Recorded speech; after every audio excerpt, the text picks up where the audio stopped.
Hey, what's up, everyone? This is Kevin Adler. I'm the founder and CEO of Miracle Messages. We reconnect people experiencing homelessness with their loved ones. This is my era. What about you?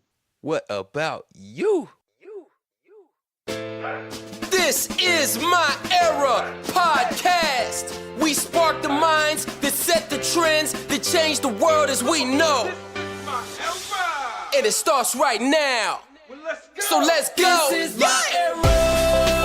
Hosted by Kuda Biza and yours truly, Mr. Alexander Starr. This is My Era. Represents everybody who knows they want a better world and does something about it. This is our era. What about you? Yo, ladies and gentlemen, I'm having a great day today. I hope it resonates through the waves. You are tuned in to This Is My Era, the podcast. My name is Mr. Alexander Starr, for those who don't know. My brother Kuda Biza is on a journey around the world with his wife.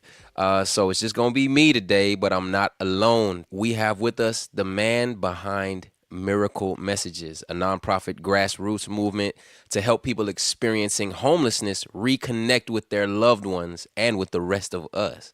They do this by recording their messages to their loved ones, and they use volunteers and social media to deliver the messages to their families. I think that's absolutely brilliant. Like, I get chills just talking about it. I'm super excited to talk about this because it's such an innovative approach to helping people. Ladies and gentlemen, welcome the CEO and co-founder of Miracle Messages, Kevin Adler. Kevin, what's up, man? Star, what's going on? Thanks for having me on, man. Where's Kuda at? What's he doing? He's globetrotting? He's globetrotting, man. That's kind of what he does, you know? Shoot. Yeah, I think he's right. somewhere in Europe right now. I think he's in, I don't even know. I can't keep up with him.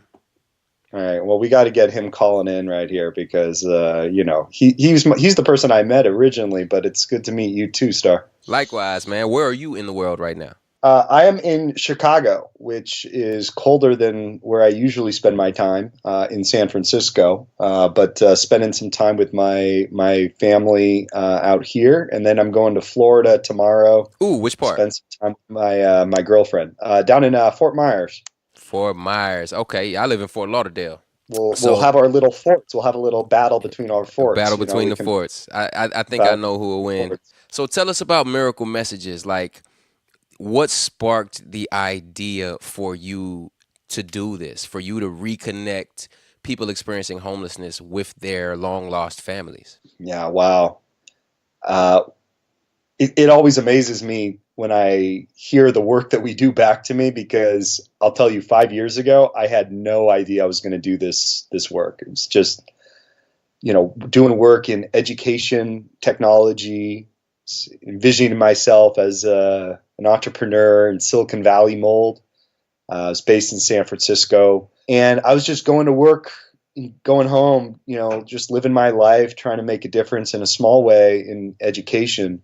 And I just couldn't help but see that there's so many people that I walk by every day that were in different states of living and dying on the streets, slumped against the buildings that I'd walk into and walk out of. And I didn't know their names. Dude, that's a crazy way of putting it. Different states of living and dying on the streets. Mm. Like that's so packed full of narrative, like unspoken narrative. That's crazy. Mm-hmm. No, thanks for highlighting that. It's, the work that we've done has really come from a place of seeing a person having to inhale and exhale and living and breathing, whether they have housing or not, in our midst, that we're oftentimes just walking by.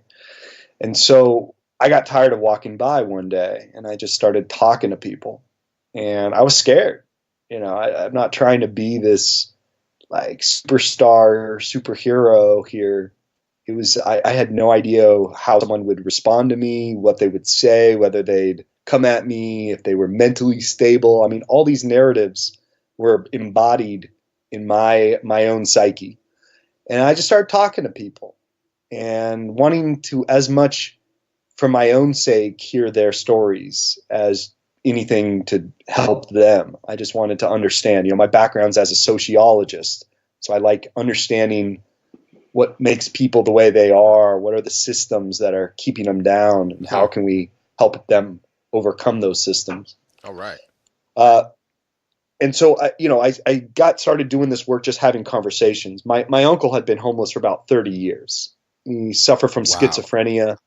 He lived on and off the streets. But, how do you see your uncle? You see him as your uncle.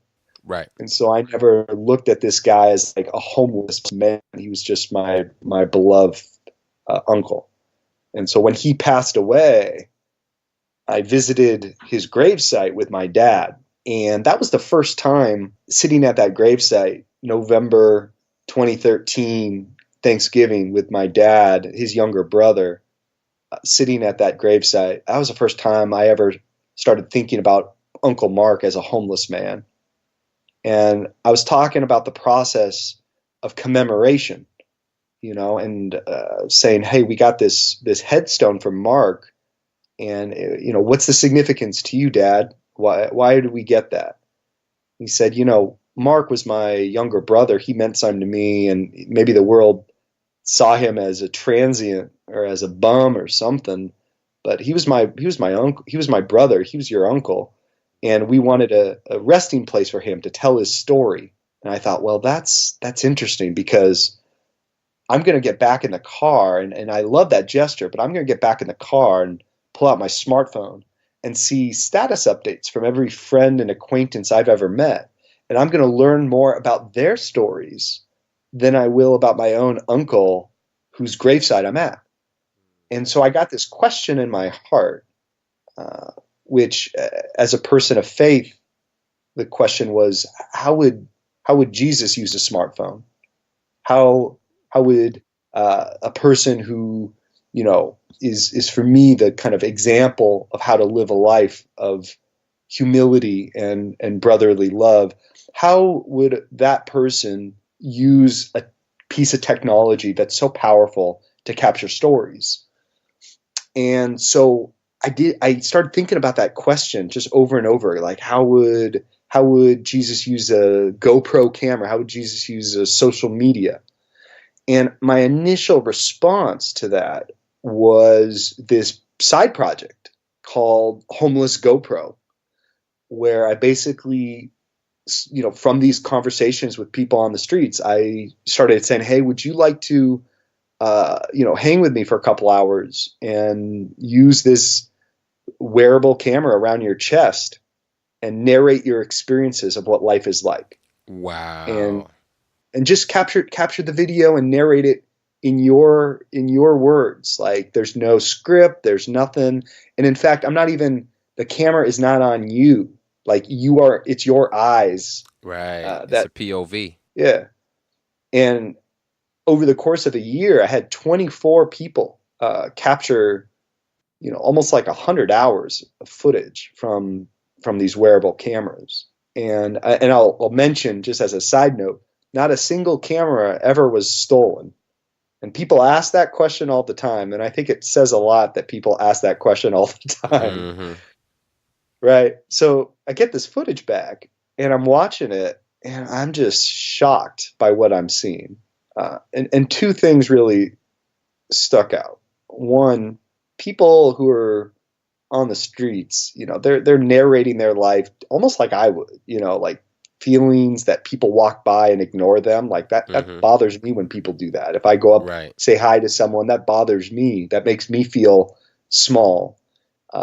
It's hard to get that internal sense of self and internal value when the world's looking at you as a piece of garbage. That's crazy. Yeah, because we all experience that. We all experience. We hold a door for somebody and they don't say thank you. Like, you look at them like, oh, what are you looking down on me or something? Yeah. And that started connecting more and more to my experiences, right? And like you just said, Star, like holding the door, okay, that's a little slight, and you're educated and you got all these great career opportunities, and people, subscribe to your podcast, they get your planner, they're all about this is my era, like, people uplift you. And yet, even with someone not opening the door to you or kind of, turning their back on you when you're trying to talk to them or ignoring you, that makes you feel low. Yeah. And so imagining that series of transgressions magnified day in and day out as your life. Yeah. Wow. So that was one big thing. And the second thing, I'd see these children. Every time a kid walks by a person on the streets, they're looking back. Even if they're holding mom or dad's hand, they're asking them, tugging on them. They're saying, why is that man on the streets? Mm. And half the time, the parent drags the kid away and scolds them. You can almost see it, like, no, bad, dangerous. Yeah. The other half the time, they let the child guide them to that individual. And I always think, like, who's going to grow up 20 years later to be the more trusting adult? You know? Right. Yeah. And so, long story short, from one of those videos, I heard someone say, I never realized I was homeless when I lost my housing, only when I lost my family and friends. And Wow. it's not just a loss of housing, though you got to have housing to be fully human, but it also has this aspect of relational brokenness, you know, with family, friends, loved ones. And if they go away, that's, you know, the couch surfing ends, the lifeline ends. What happens then? And that's what a lot of folks I talked to said, that's when they realized they were homeless, that they were really in a bad situation. And so from that, just listening over and over again to stories like that, I just started walking down the street and saying to every person I'd meet who's experiencing homelessness, I'd say, hey, do you want to record a video message to a family member or friend? And that's how Miracle Messages was born. That's brilliant, man. Such potent emotions and feelings. Like, I don't feel like there's one person who will be listening to this that wasn't able to relate to the feelings that these people on the streets will feel. Like, you know, especially having them walk around and narrate their lives. Like, we can all imagine ourselves doing that, but now we imagine ourselves doing that from a place of social suppression, of social downgradedness, for lack of better words, because there's a stigma between around homelessness, and it's like, yo, people will not treat you equal. They, you know, some might, some won't. But okay, you say you're from San Fran, right? I'm from San Francisco. That's So right. so Well, I got to give props to my hometown. mhm. I am from Livermore, which is an hour east of San Francisco, geographically, but culturally, it's like closer to Iowa than San Francisco. So, you know, getting into San Francisco was an You experience for said me. But yeah, I'm from Livermore? Livermore. Yeah, L- no l- connection to Liverpool, where the Beatles are from, but okay. Livermore. So if you throw an F in there, it'll sound like live for more, and that's what you're doing. You know, it's so much better than what I've always done, which is say Livermorons.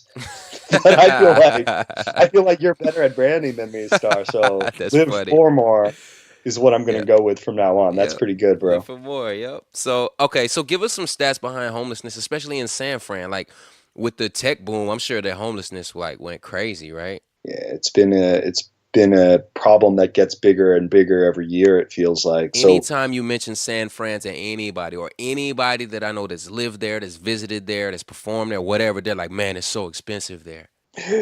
so housing costs is ridiculous. I think it's most expensive in the nation. And as a result, 70% of the people who are experiencing homelessness in San Francisco are from San Francisco, Yeah. right? Like the majority of the folks are not, you know, people aren't saying, hey, I'm going to take a one-way bus to San Francisco to just experience homeless life out there. Like people are, you know, when they move to San Francisco, they're oftentimes moving for work or for love, just the same reasons that we're moving to different places. Yeah. But a lot of the folks who are homeless, they lost a job, they couldn't afford rent payment, the cost of living got too high, they suffered a injury or an illness that prevented them from working, and as a result, they end up on the streets. And so in San Francisco, we have over the course of a year, 20,000 people that cycle in and out of homelessness. And any given night, there's about 7,500 people who are homeless, many of whom are living on the streets, you know, in a few different neighborhoods. But you can see every neighborhood is now affected by homelessness to some degree in the city. It's a problem that, affects us all. Wow. And one thing that I've realized, because I live in South Florida, like 10 minutes from Miami, and I've realized over a course of time that people that I have known and socialized with and even performed with, uh, I found out that they're homeless, and I never even knew it. Like it blew my mind. It blows my mind how many people can actually be homeless, but like you wouldn't even know Mm. it until you kind of like inquired a little bit deeper into their lives. Um, Star, can I give you a stat that's going to blow your mind? let's go. So we hear this question all the time. Why are there so many homeless people? And that's an important question. But what we never hear is an equally important question that it just doesn't get asked. Why aren't there more people experiencing homelessness? Because, and here's the stat, 1 out of every 2 Americans is a paycheck away from not being able to pay rent. Mm, 47% of Americans self-report not knowing where they'd get $400 for an unexpected emergency. And so when you have 1 out of every 2 people at least living paycheck to paycheck, not knowing where they'd get $400, hmm you got to ask, what's keeping half of us from falling over the edge into homelessness? Why aren't tens of millions of people homeless? Right. And the answer that we've seen has a lot to do with family, friends, community, church, faith-based groups, social supports, informal economy. hmm It's so many people are just barely getting by. So I'd love to think in 2019, maybe this is something we can do together. There is I think one of the powerful aspects to come from the LGBTQ movement is around national coming out days, right? Like, hey, it's not just these two people on TV. This is your neighbors. Like, I'm lesbian or I'm gay. What would that look like for homelessness? For folks who are otherwise feeling ashamed about their homelessness or stigmatized, or many folks who have reached out to me, friends of mine, who very confidentially and say, please do not tell anyone this. I was homeless when I was a kid, or my mom and I lived in our car for a number of years, or we stayed at such and such's house. We were in the shelter. And here they are 20 years later, working with a little checkbox on Twitter with a blue thing. Like they're influencers. They've gone to great schools. They're established and rising, and yet they're still so embarrassed and ashamed that as a 10-year-old they were in the car with their mom. And I just got to say, we got to have a national coming out day for homelessness, to show people that this isn't just Joe or Jane on the street. This is our brothers, sisters. These are our parents. These are our kids. This is us. That's brilliant. Let me know how I can help you with that, bro. I got your All back. right, let's do it. You heard it here first, man. This is just coming out of the woodwork right here. Let's do it together. Let's figure something out. I love this brainstorming, man. That's a huge thing, bro. And I think it can get a lot of support, especially from celebrities and people who are making it their era. Yo, let's get this episode out there. If you're listening to this episode, share this with like 5 people, and let's get this out there, man. We'll work this out, Kev. I got you. I'm here. So I want to ask you a question on this. Yeah, what's up? All right. So the only reason that I haven't, this is a new idea. We got to brainstorm. We got to bring in collaborators. hmm The only thing that makes me a little hesitant is I don't want to have any kind of feelings like, is this a cultural appropriation? Or are we taking, I'm a straight man, right? I'm not gay. hmm And I'm taking this device that's been so powerful for this community and using it for another community that I'm working with, I'm trying to stand in solidarity with. hmm I'm not homeless, right? And so I'm mindful that I don't want to do something using an artifact misappropriately. So I'd be interested to hear your thoughts on how building coalition, working with stakeholders, maybe coordinating with groups where this is part of their cultural experience. I'd love to kind of think through that with you. Man, it doesn't have to be right now, but I'd Sure. love your thoughts on that. Well, I mean, my first thoughts, let me just make sure, let me verify that I'm understanding your concern uh, properly. Your concern is that you're not homeless, but you want to organize something huge on behalf of homeless people. You think that people might feel like you're sort of exploiting that lane. Is that what you're saying? Yeah, I'm saying I'm not homeless and I'm not gay. Mm-hmm. And yet I'm taking the ideas to use this National Coming Out Day, which is, from my knowledge, used primarily to say, hey, I'm a sexual orientation that you didn't think I was, or that's in a minority. Mm-hmm. And yet I'm proud of it, and this is my identity.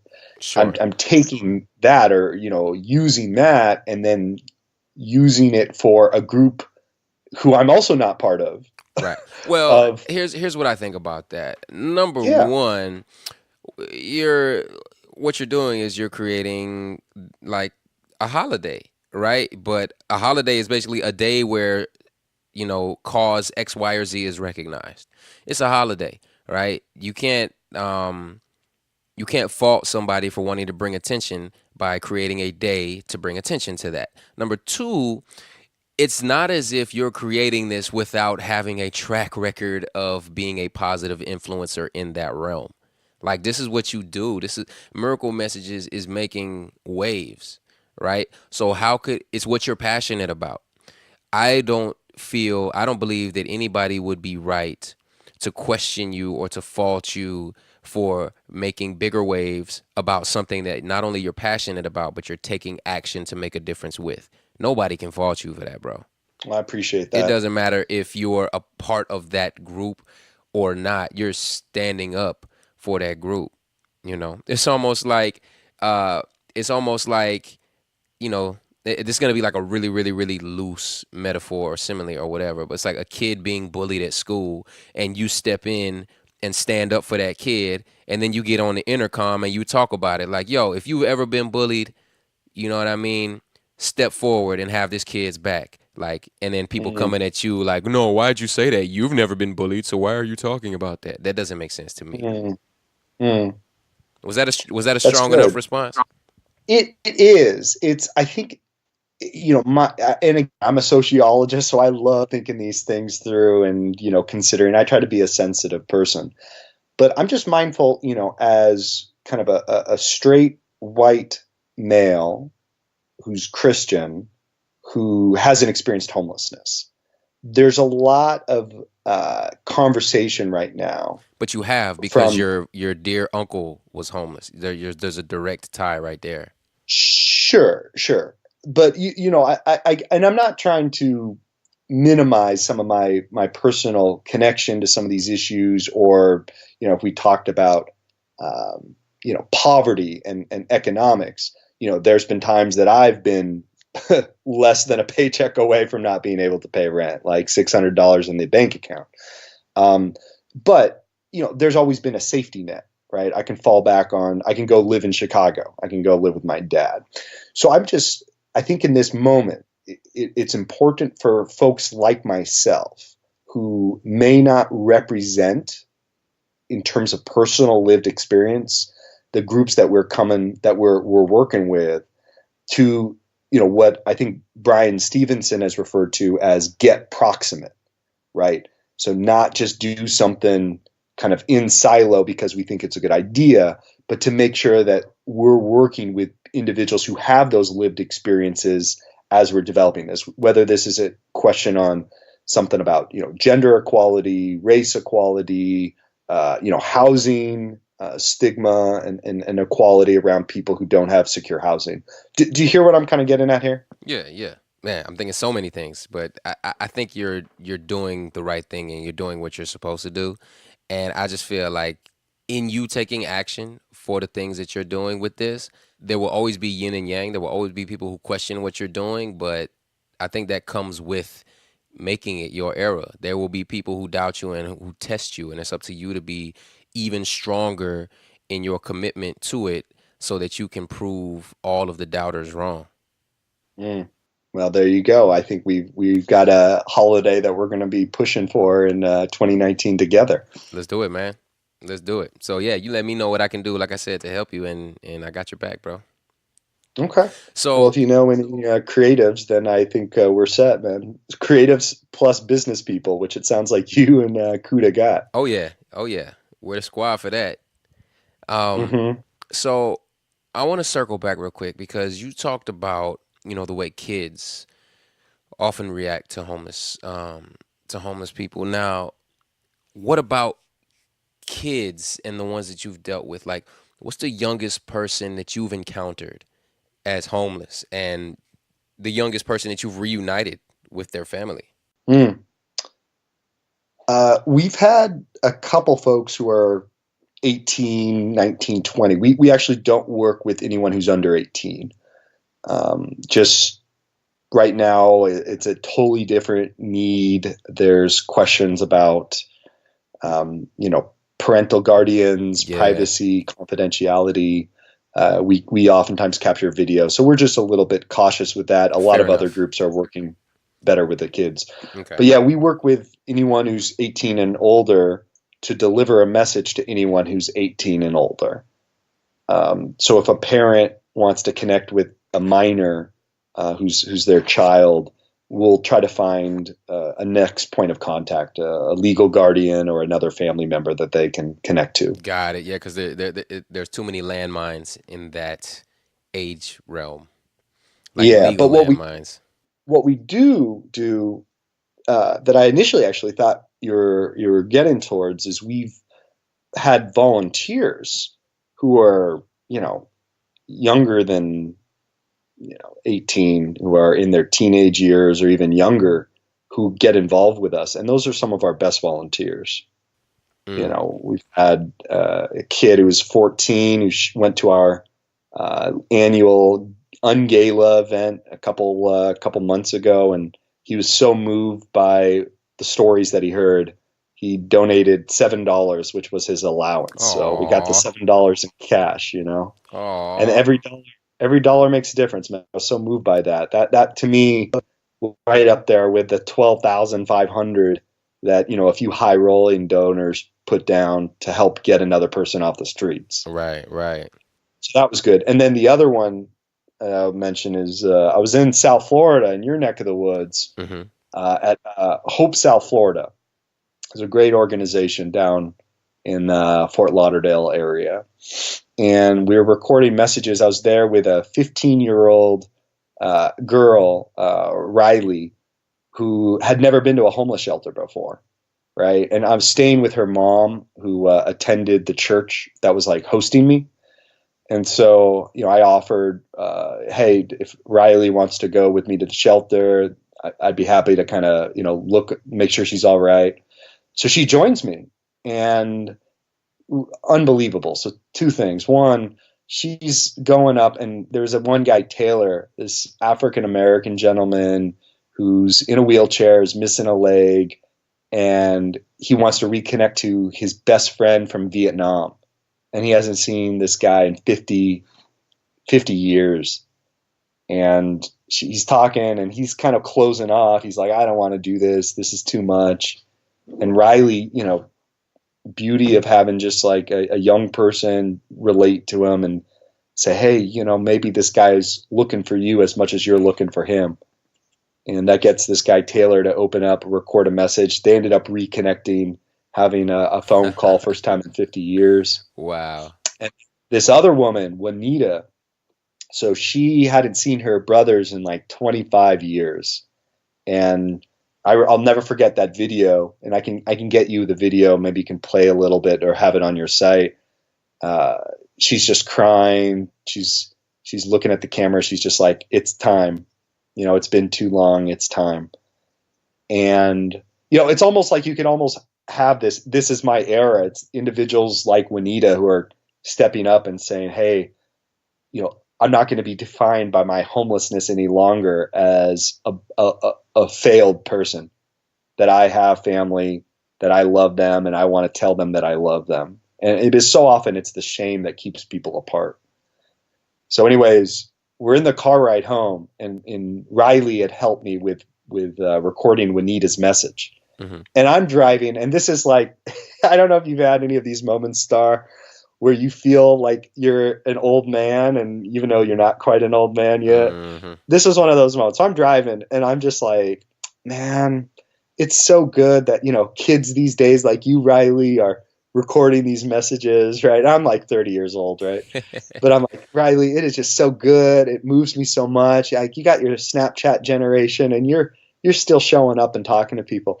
And while I'm talking to her and, just pouring out like how happy I am and proud of her I am, Mm-hmm. she's like just texting away, right? She's on her phone. And I look over and she doesn't even look up, right? And so I'm thinking, oh yeah, well, I had for a minute just this beautiful moment of this generation Right. stepping, but here she is, like back in the phone, right? She's lost the rest of the car. And the car is, we're about, quiet for another minute or two. And then out of nowhere, she's just like, I found them. Holla. And I said, what would you find, Riley?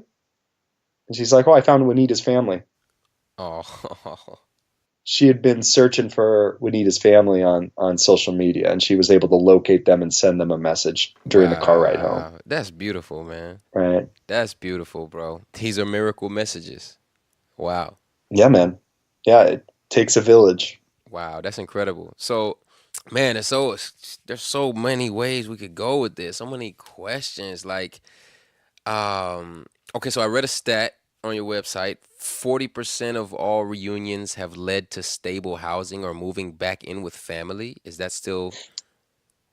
Yeah, so it's 20% of reunions that have led to housing or living with family, Mm-hmm. and about 80% of reunions lead to what we call a positive outcome. Okay. And that could be getting off the streets. That could be entering into a harm reduction program, or that could be simply, feeling less depressed and feeling more like you have a sense of hope and possibility. We're not prescriptive in terms of who we offer this to and what they should want out of it. If someone just says, I want to just tell this person I'm sorry, or I miss them, or I love them, we say, hey, that's okay. It's a double opt-in system.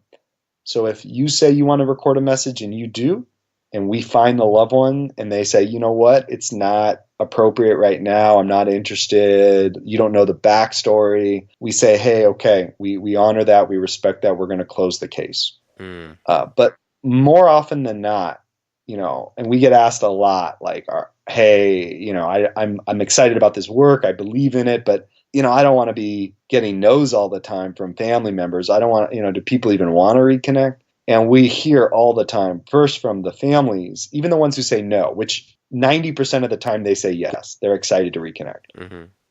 And every day we get one or two messages from family members looking for their homeless relatives, like going in the other direction. Oh, wow.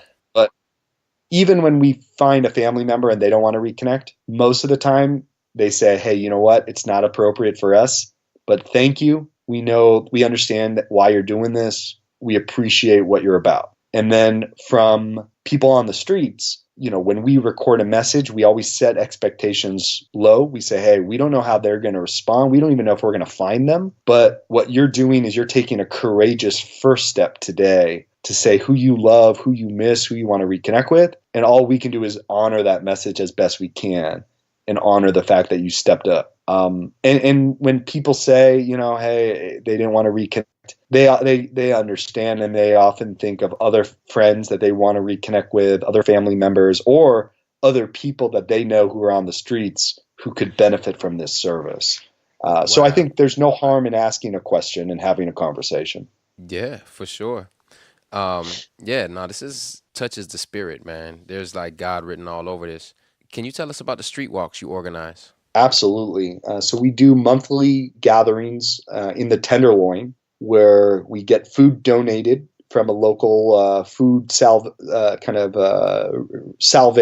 or refuse, company that gets excess food. And then we go and we're walking down the streets offering people, if they'd like a bite to eat, And then we just open up with a question, hey, do you have any family or friends you'd like to reconnect with? I'm a volunteer with Miracle Messages.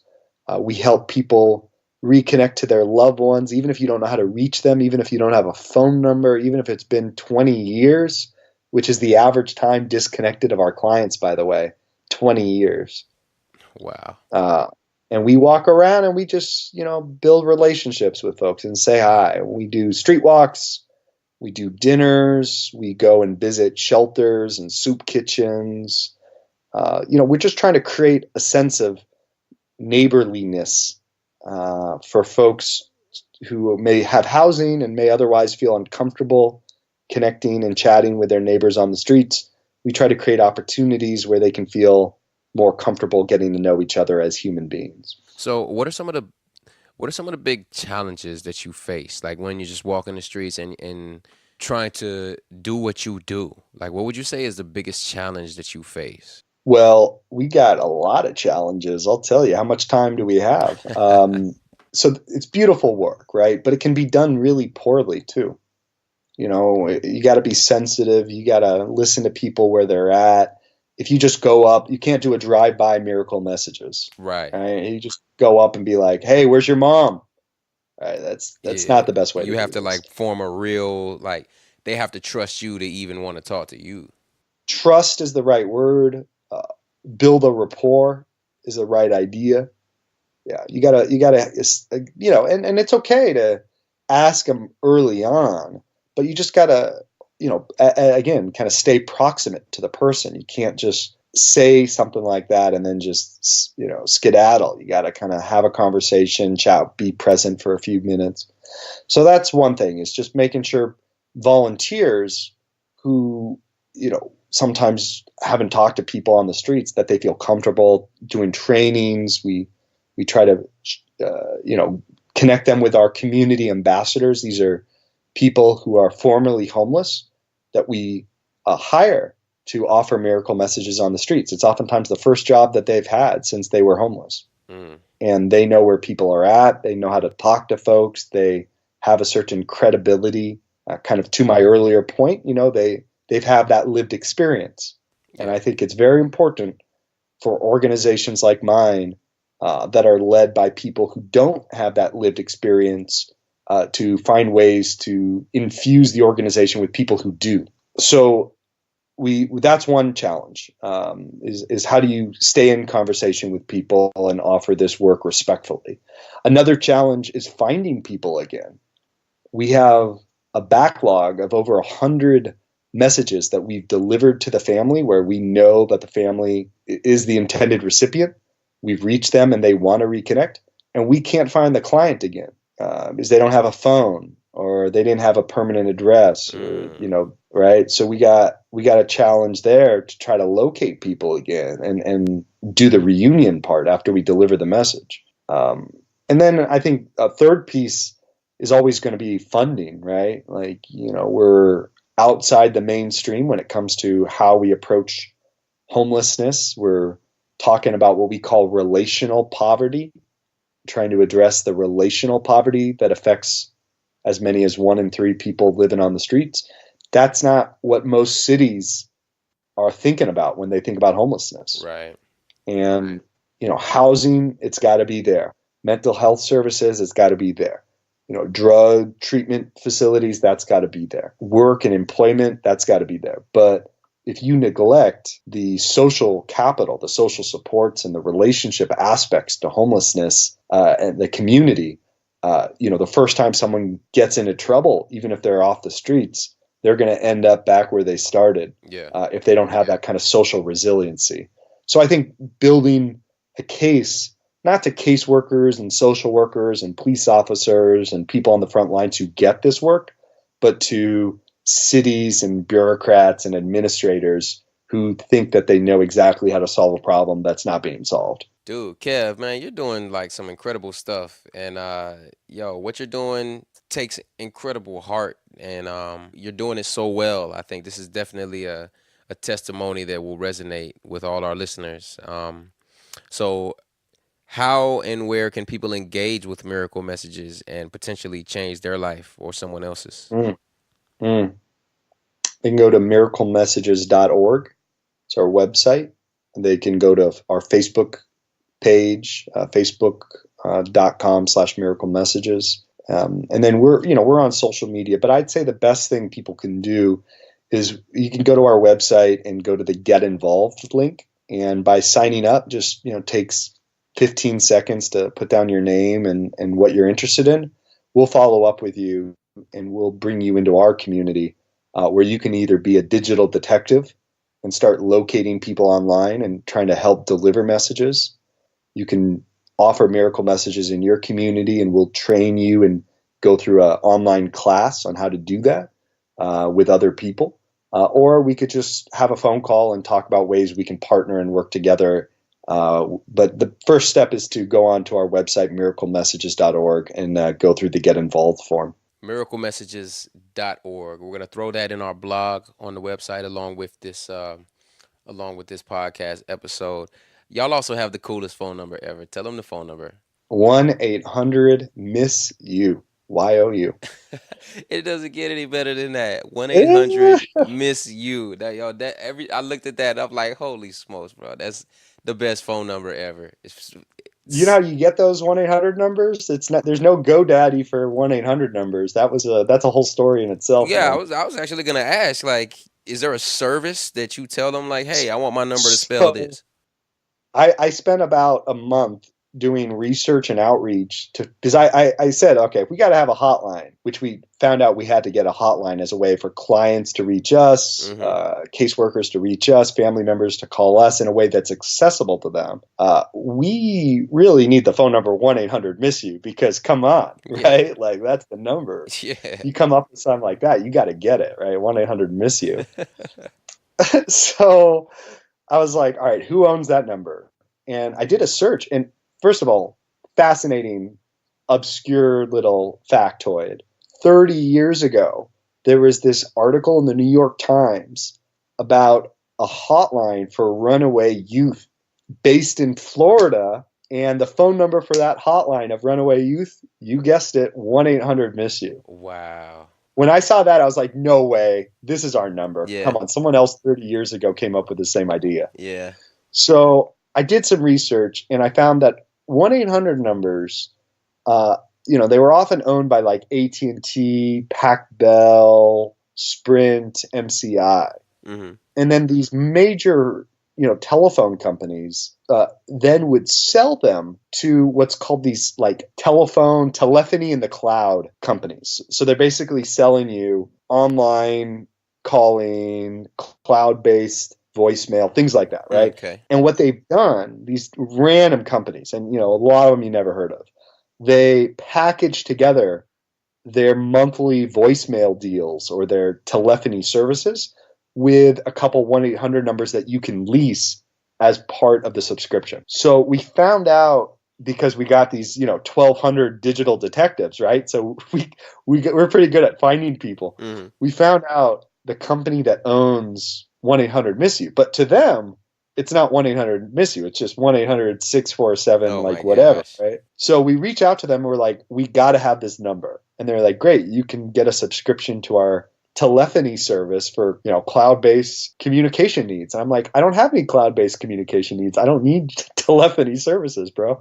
I just need this phone number. And I just, I could be pretty persistent, just message. And after a couple months, they were just like, look, for real, like, you're kind of bothering us. If you really want it and you're using it for these services, if you'll just stop messaging us, we'll sell it to you for $100. Okay. And I was just like, sold, $100, right. Our number. So we own it. It's our number now. Well, congratulations on that. You annoyed them to the point where they're like, just take it. Give me $100 and take it. Isn't that what being an entrepreneur means? Ironically enough, yes. Ironically enough, that's part of it. That's funny. Okay. So, dude, I'm so happy to end this on a light note. I need something from you, though.